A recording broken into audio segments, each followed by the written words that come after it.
apapun yang Tuhan janjikan, apapun yang Tuhan sediakan, itu semua tergantung sikap hati kita.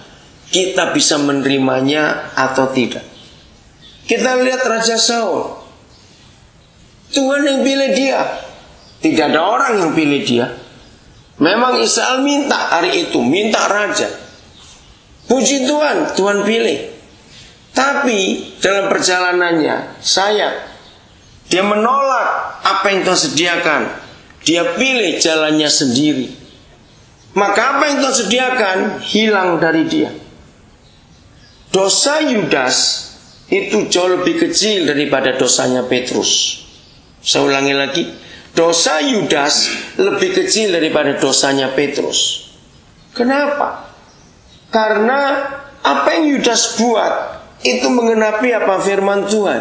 Karena kalau tidak ada yang mengkhianati Tuhan Yesus, bagaimana dia bisa disalibkan? Petrus jahat sekali. Dia menyangkal, pernah kenal, berkata aku tidak kenal.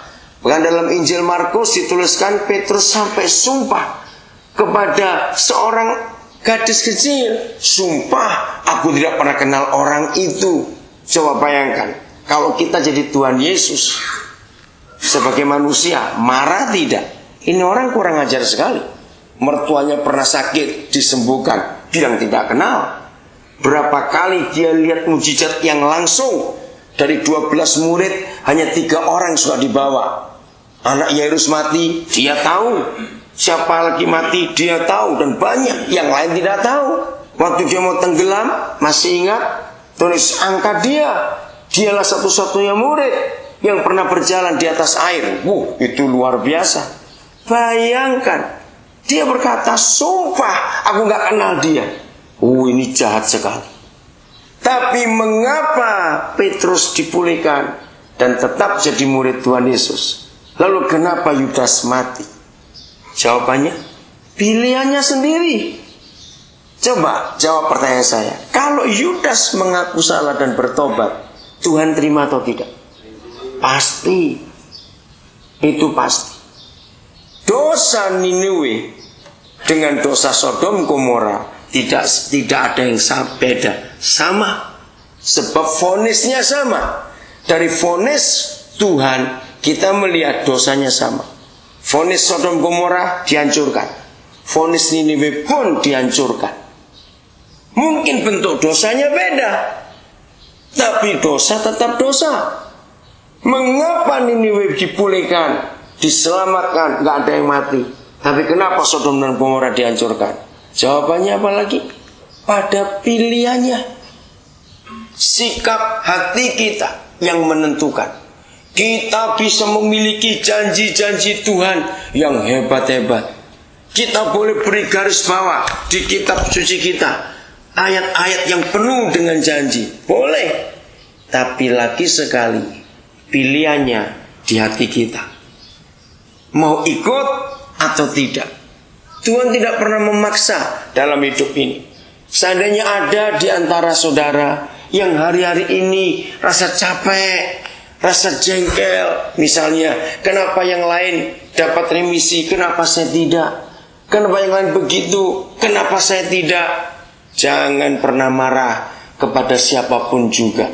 Kalau hati kita tetap lurus pada jalan Tuhan, percayalah, Tuhan akan menyatakan kuasanya di luar jangkauan pikiran kita.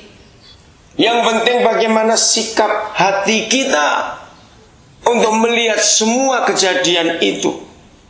Seringkali orang berkata begini, dan saya setuju. Kenapa Tuhan berikan kita 2 mata? Memang 2 mata kita gak bisa lihat dengan 2 pandangan berbeda. Tidak bisa. Tapi arti kita punya 2 mata ini bagus. Satu pakai untuk melihat apa yang ada dalam dunia ini. Tapi satu pakai untuk melihat apa yang Tuhan lihat. Kalau kita bisa melihat apa yang Tuhan lihat, maka gak ada orang kecewa di dunia ini. Tidak ada orang sakit hati di dunia ini. Kenapa? Karena kalau kita memakai cara pandang Tuhan dalam hidup kita, sungguh itu luar biasa. Yusuf, kita sudah pernah belajar tentang dia.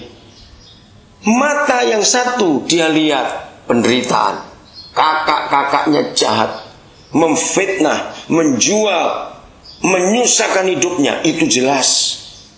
Tapi mata yang satu Yusuf pakai untuk melihat, ada Tuhan, ada papaku di sini dalam semua penderitaan, kesulitanku itu. Nah, karena dia bisa melihat di dua pandangan itu, maka dia nggak kecewa. Seharusnya dia dendam kepada kakak-kakaknya karena 10 mereka yang memfitnah, yang menjual. Bayangkan adik nomor 11 dikeroyok oleh 10 kakak, ya habis.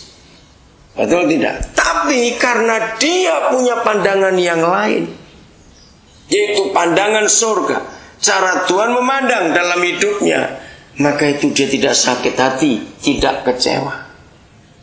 Kalau Yusuf tidak punya dua pandangan itu, celaka. Dengarkan pertanyaan saya. Daniel, Sadrak, Mesak, Abednego, waktu mereka dibawa ke Babel sebagai apa? Ayo, sebagai apa mereka dibawa ke Babel? Tawanan. Enak tidak sebagai tawanan? Dikeluarkan, dicabut dari keluarganya. Mereka tidak salah. Menjadi tawanan pasti tidak enak. Tapi aneh, mereka tidak ngomel. Kita tidak menemukan satu ayat pun di kitab suci tentang mereka kecewa. Ada tidak kita baca? Tidak. Maka itu ketika Raja Babel membutuhkan orang-orang untuk kerja sebagai pejabat, ini luar biasa. Bagaimana tawanan bisa jadi pejabat negara kalau bukan Tuhan yang mengangkat? Oh, tidak ada orang bisa mengangkat. Coba kalau mereka sakit hati, mereka dendam kepada Nebukadnezar. Hai raja jahat kamu, kenapa kamu tangkap kami? Kamu kejam.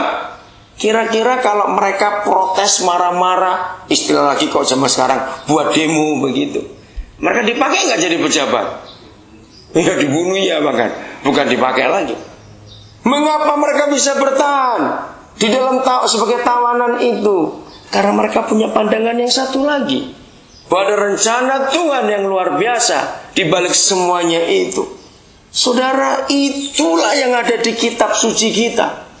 Bagaimana kita berjalan bersama dengan Tuhan, pakai cara pandang Dia, bukan cara pandang kita.